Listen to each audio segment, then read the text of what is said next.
bilang sama panitia, ini kok stikernya semua perempuan semua.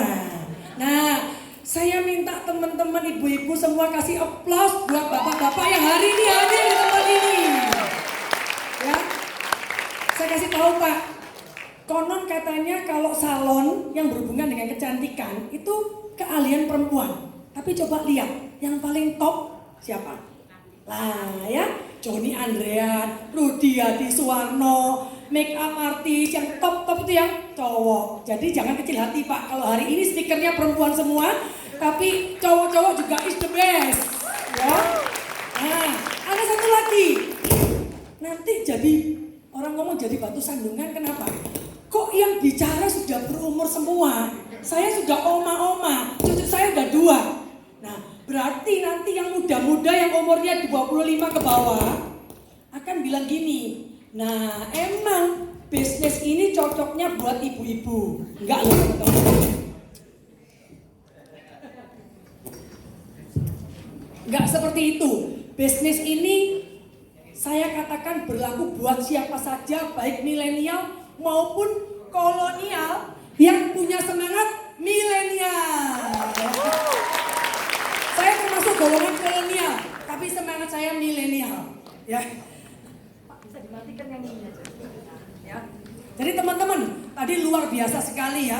3 pembicara kita ini memang luar biasa. Saya belajar banyak dari ketiga orang ini. Dan sesi penutupan saya merangkum aja. Dan saya sharing apa yang sudah saya jalani untuk bisnis ini. Sekaligus mengingatkan pada teman-teman bahwa Prudential itu bukan bisnis yang ecek-ecek, bisnis yang besar. Satu hal lagi, kalau Prudential cuma datangkan uang 10, 20, 30, 40, 50 juta, 100 juta, saya nggak bakal join di Prudential teman-teman. Saya sendiri backgroundnya dokter gigi, ya. Dan boleh nggak angkat tangan teman-teman yang usianya ulang tahun terakhir 28 tahun ke bawah, boleh angkat tangan nggak? Yang usianya belum di atas 28 tahun. Nah, ya. Jadi teman-teman belum lahir, saya sudah ada di industri ini. Jadi kalau sharing dari yang sampai seperti saya sampai hampir 30 tahun, Oktober tahun ini 29 tahun saya ada di industri ini teman-teman. Ya. Yang pasti kalau ini bisnisnya nggak bagus atau nggak wow, saya nggak bakal suruh anak saya ada di bisnis ini. Nggak mungkin orang tua kasih yang nggak terbaik buat anaknya. Ya, hari ini teman-teman ini sebenarnya adik saya, anak-anak saya ya. Saya mau merimain aja karena saya lihat, boleh angkat tangan siapa yang agent? Ya, saya berharap berdoa supaya teman-teman yang agent, asal Anda ada kemauan dan mau bayar harganya di sisa waktu 3 bulan ini, Anda harus kejar dan promosi AAD. Ya, kasih semangat buat teman-teman semua. Ya. Nah, teman-teman, saya men-summary. Mungkin teman-teman sudah di kantor masing-masing beberapa kali ikut BOP. Cuman saya mau tekankan sekali lagi bahwa income di Prudential ada 3 komponen, yaitu personal selling, overriding, dan royalty. Ya, teman-teman, untuk alasan yang ketiga inilah saya memilih untuk join di Prudential.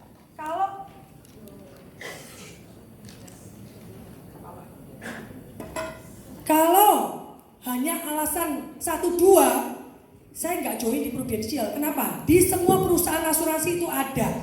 Ya, kalau orang bilang cuman mau income 100 juta, di perusahaan saya dulu di 2008 saya sudah punya income di atas 100 juta. Jadi itu bukan yang menarik buat saya. Hari ini kalau ada pebisnis yang ada di ruangan ini, Anda nggak mungkin mau join di sini hanya untuk income 100 juta, 110 juta, 120, 150. Pasti Anda akan mencari apa sih kelebihannya, sehingga saya bela-belain jam seperti ini saya ada di ruangan ini. Ya, nanti saya akan cerita ya depan. Nah, personal selling itu hal yang paling gampang, tergantung dari teman-teman. Masalahnya bukan bisa atau nggak bisa, masalahnya mau atau nggak mau melakukan. Ya, nanti saya akan jelaskan di belakang aja. Ini saya summary-kan teman-teman. Ya, personal selling.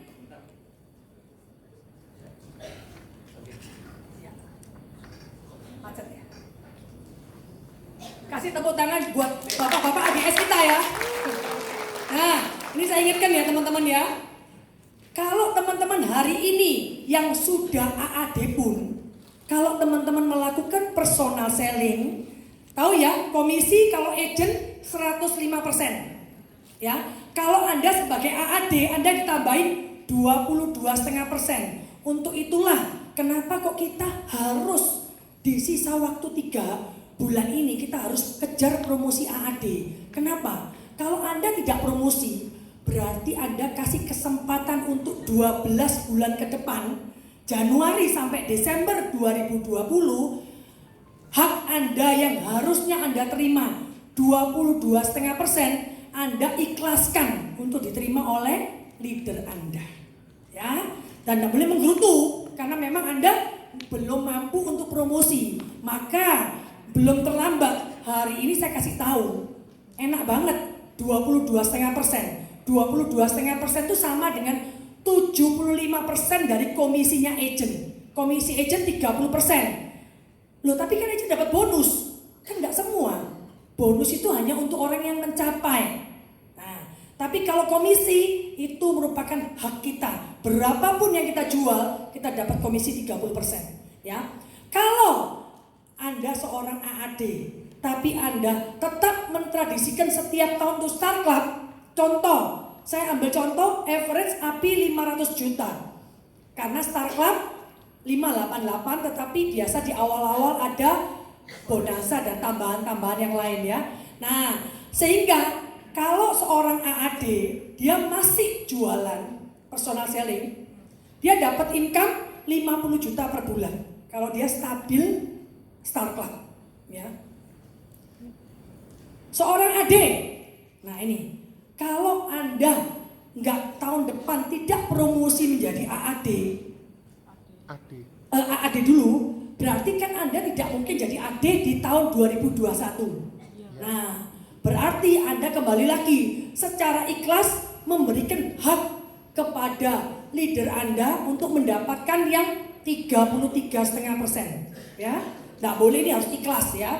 Nah, kalau seorang AD mentradisikan setiap tahun dia Star Club, anggap aja 500 juta, supaya gampang hitungnya, maka dia punya penghasilan 55,625 juta per bulan. Kalau untuk agent yang belum paham, di foto aja, nanti di kantor masing-masing ditanyakan hitungannya bagaimana. Ya, jadi sebenarnya antara seorang AAD dengan AD, kalau jualan sendiri selisihnya cuma 10,5%, nggak begitu ngefek ya. Nah, ini. Nah, kita bicara yang kedua, overriding. Kalau personal selling itu berkenaan dengan diri sendiri. Kamu males ya kamu nggak dapat omset ya. Nah, kalau seorang AD dia punya direct unit. Saya seorang AD, saya merekrut seorang agent. Maka saya dapat dari agent saya tuh 33% dari omsetnya dia. Ya, dari omsetnya dia. Jadi kasarannya kalau dia bayar 10 juta, orang bayar premi berkalanya 10 juta, saya dapat 3.300.000, ya 33%. Tapi kalau di bawah saya adalah seorang AAD saya jualan, saya dapatnya selisihnya aja. Pertanyaannya, kalau seorang AD menurut teman-teman dia memilih lebih fokus untuk merekrut agent baru dan join visit dengan agent baru dibandingkan dengan ngurusin AAD-nya dia, wajar nggak teman-teman? Wajar, karena ini bisnis kok.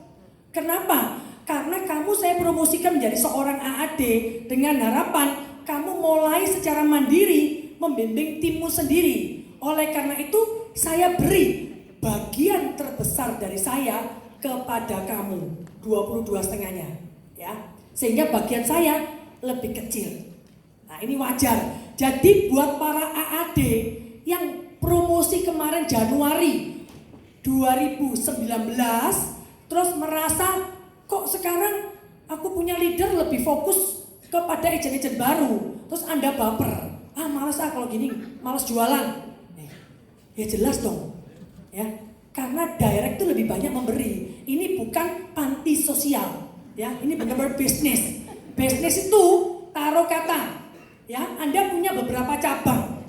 Di cabang yang satunya, begitu menghasilkan, otomatis Anda fokus ke cabang itu untuk dibesar kan? Ya wajar. Sama, yang memberi keuntungan kita lebih besar, pasti kita akan alokasikan waktu di situ. Kenapa? Ade juga punya kebutuhan kok. Ade juga punya anak yang sekolah kok. Ade juga punya cicilan yang lain, punya kewajiban yang lain. Nah, jadi wajar. Jadi teman-teman di bisnis ini tidak perlu baper.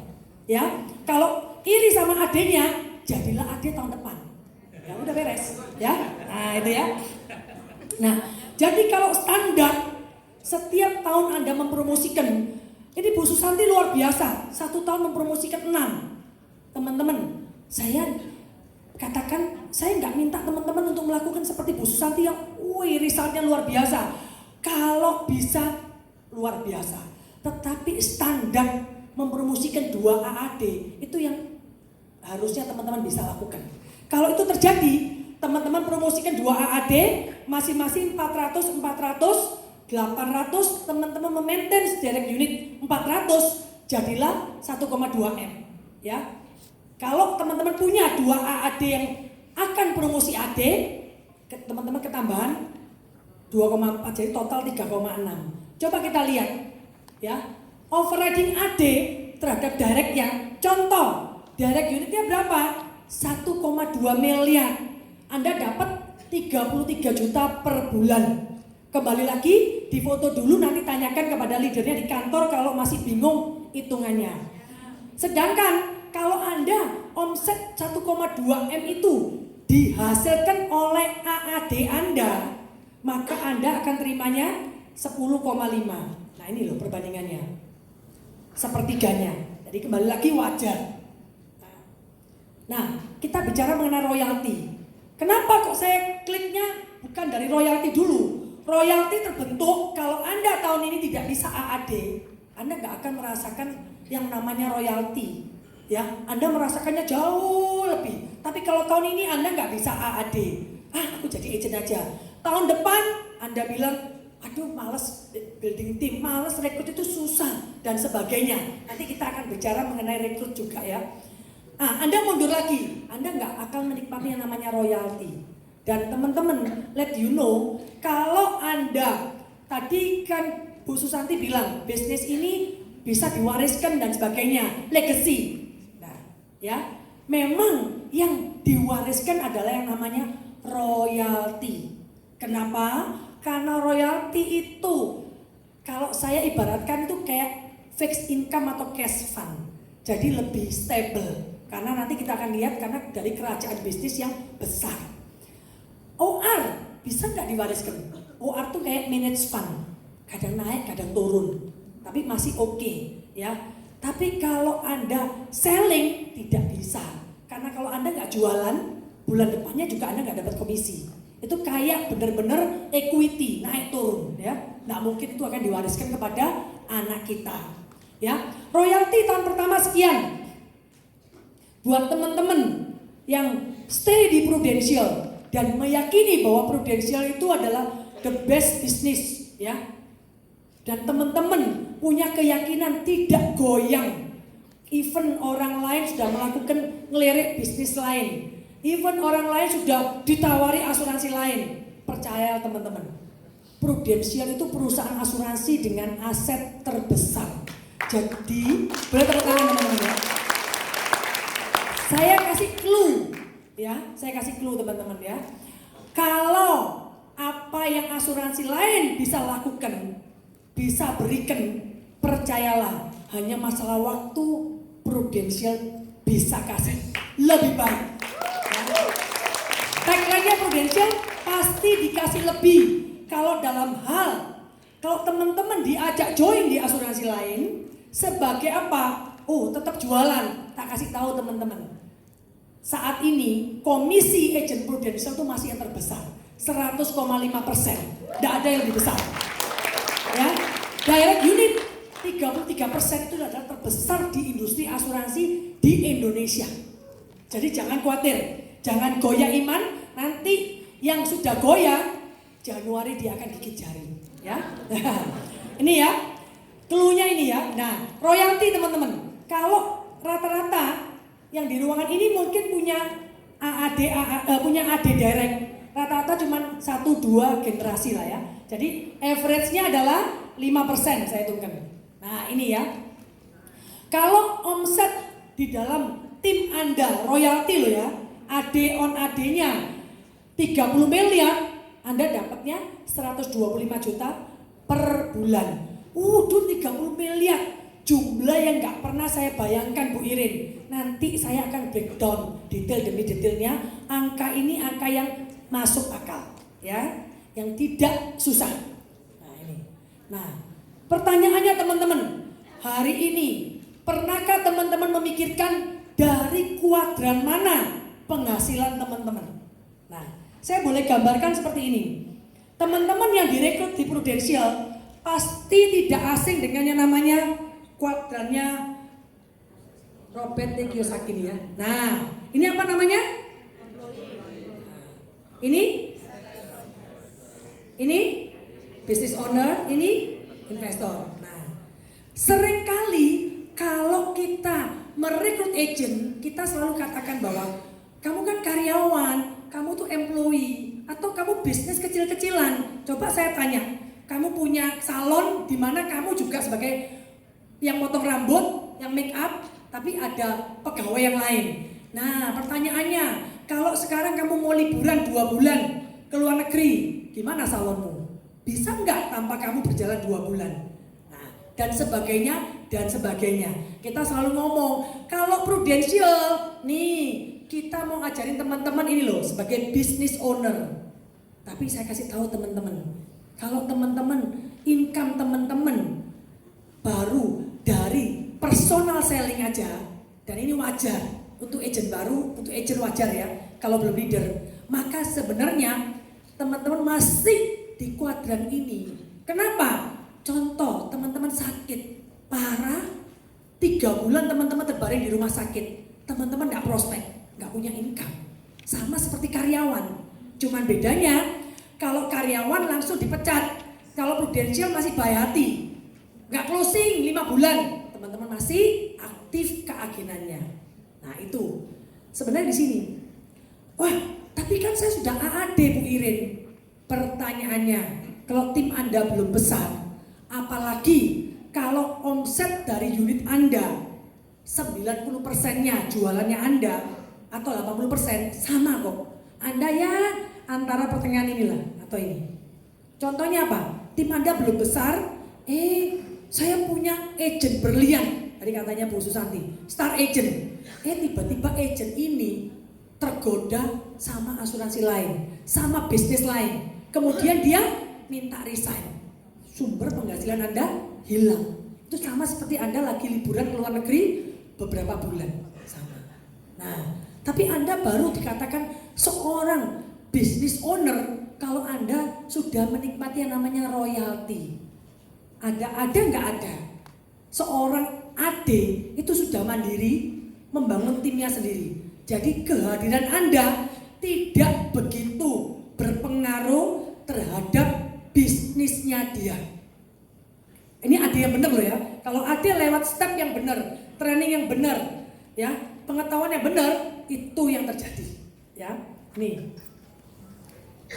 Nah ini, bagaimana jika sumber penghasilan Anda terputus? Tadi saya ceritakan, punya agent star, agentnya cuma 1, terus diopeni. Bahkan sometimes kadang-kadang leader jadi baby sisternya agent. Aduh aku gak sempat kesini ambilkan formnya. Aduh aku gini terus ya. Nah karena gini loh, ini agent produser, agent yang paling omset dari unit saya tuh 90% dari dia. Otomatis saya harus berbaik-baik hati sama dia. Nah kalau dia udah pindah ke lain hati, Anda habis penghasilan Anda ya. Ini. Nah pertanyaannya, siapa di ruangan ini yang mau bisnis yang besar, jaringan bisnis yang besar? Nah, pertanyaan yang salah ini ya, semua pasti mau. Pertanyaannya juga teman-teman mesti tahu sebesar apa yang teman-teman mau ya. Nanti kita akan lihat. Nih, bisnis yang besar atau jaringan yang besar ya. Bu Susanti punya jaringan juga di Bali, di Malang, mungkin di Surabaya ada ya. Nah, ada di mana-mana. Nah, bisnis yang besar atau jaringan yang besar, rahasianya itu adalah duplikasi teman-teman. Gak mungkin kalau kita punya tim di Papua, tim di Semarang, tim di Malang, tim di Makassar, Anda kemana-mana. Nanti akhirnya orang-orang yang Anda rekrut akan mikir gini, wah aku gak mau jadi kayak dia, gila gak punya waktu, keliling terus. Akhirnya keluarga berantakan. Namanya sukses itu segala aspek harus berjalan tetap baik. Nah ini yang saya mau garis bawahi kepada para ibu, nah ya, atau para suami yang baru menikah dan sebagainya. Karena sukses itu bukan berarti buy one, lose one. Anda dapat duit banyak di Prudential, Anda dapat penghargaan, Anda dapat karir yang cemerlang, tapi Anda kehilangan keluarga, anak-anak gak dekat sama Anda, ya, suami juga cuek, ya kan, dan sebagainya. Enggak, justru itu kuncinya adalah di time management. Semua hal, semua aspek dalam hidup kita itu tidak ada satu yang gak penting, satunya penting enggak. Hidup itu harus balance. Tetapi kuncinya teman-teman, pada waktu kita bekerja, fokuslah pada apa yang kita kerjakan hari ini. Kalau Anda sudah di rumah, fokuslah kepada apa yang menjadi pekerjaanmu di rumah, terutama buat ibu-ibu. Ya, jangan sampai contoh, kita sampai malam-malam dan sebagainya, kita capek. Bangun bisnis awal mula, capek enggak? Capek. Mungkin kita mengambil waktu buat keluarga, tetapi menurut saya komunikasikan. Orang yang sukses itu dimulai dari manajemen di dalam rumah tangganya harus betul dulu.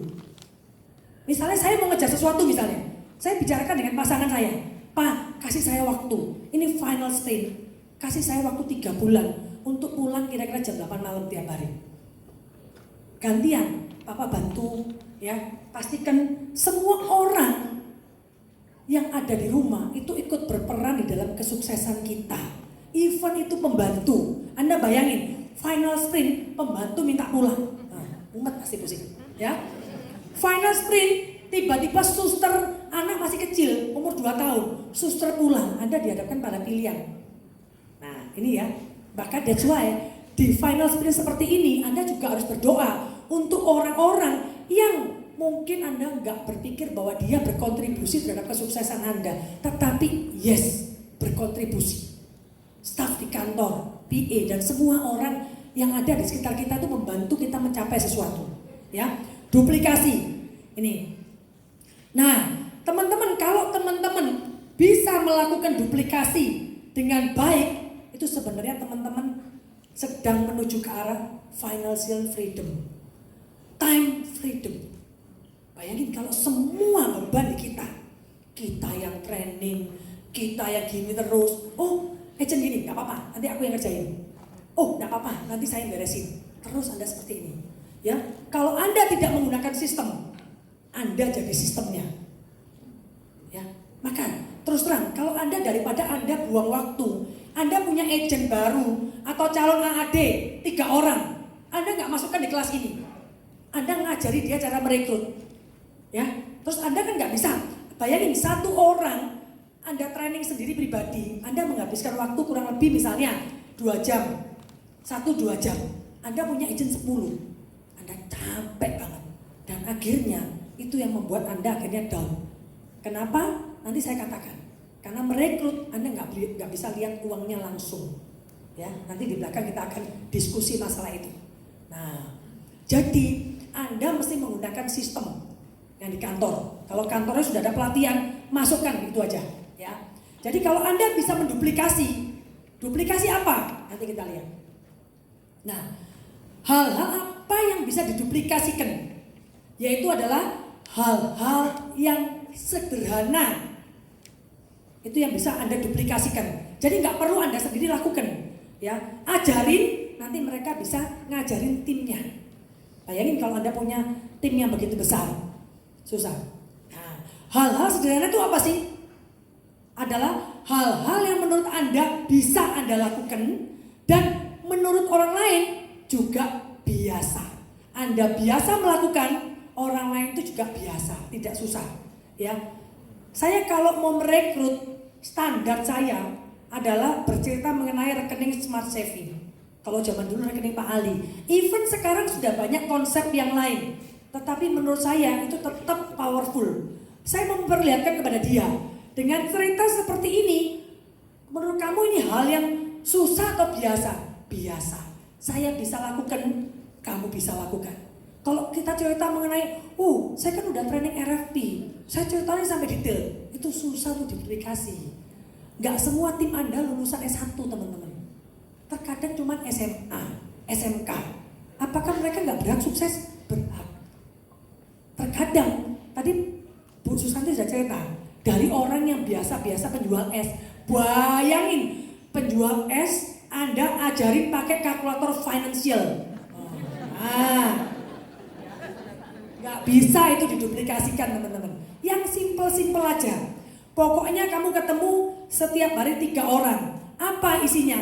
Cerita mengenai rekening seperti ini. Satu persatu. Awal dia sudah kuasai. Kasih rekening konsep penjualan yang lain. Satu persatu. Ya. Nah, ini teman-teman. Nah, pilihannya kalau Anda tidak menduplikasikan hal-hal yang sederhana, hanya Anda yang bisa lakukan, Anda mau yang mana? Atau banyak tim Anda bisa lakukan. Tadi di slide penutupnya Bu Susanti luar biasa ya. Nah, great leader tuh membuat orang lain bisa melakukan bahkan lebih baik daripada kita. Ya, itu berarti Anda udah berhasil. Nih, bagaimana kita melakukan duplikasi? Ingat, kita baru bisa membeli duplikasi, memberi contoh kalau Anda sudah terbiasa melakukan. Kalau Anda sendiri tidak bisa melakukan atau melakukannya belum ahli, ya Anda nggak bisa untuk menduplikasikan kepada orang-orang di bawah Anda. Nah, untuk supaya Anda, pertama kan Anda harus bisa melakukannya. Untuk Anda bisa melakukan, maka Anda harus belajar dulu, betul nggak? Jadi, yang Anda lakukan adalah, pertama Anda harus belajar. Hari ini, teman-teman luar biasa, mulai belajar. Saya lihat banyak beberapa leader senior pun ada di kelas ini untuk belajar. Paling susah, kalau Anda sudah bilang, aku sudah tahu kok itu, percaya saya, tidak ada orang sukses yang seperti itu. Maka, di peribahasa, seperti ilmu padi, makin berisi makin merunduk, benar. Orang yang hebat dia pasti haus akan belajar. Kadang-kadang kita dapat magic moment dari orang yang kita anggap lebih junior daripada kita. Wah, apalagi kaum milenial, idenya mereka, kecepatan mereka berpikir, nah inovatifnya itu kita justru belajar dari mereka. Kalau Anda sudah belajar, Anda harus melakukan. Jangan cuma teori, walk the talk. Jadi apa yang Anda lakukan, apa yang Anda bicarakan itu Anda sudah melakukannya. Ya. Nah, Anda melakukan. Setelah Anda melakukan dengan baik, baru Anda ajarin orang-orang itu. Jadi kitanya mesti belajar dulu, kita coba dulu, supaya kita nggak malu-maluin kan. Mau ngajarin tapi kita nggak ngerti. Kita coba dulu, ternyata berhasil. Kita sudah fasih, kita dengan gampang duplikasi kepada mereka. Ya.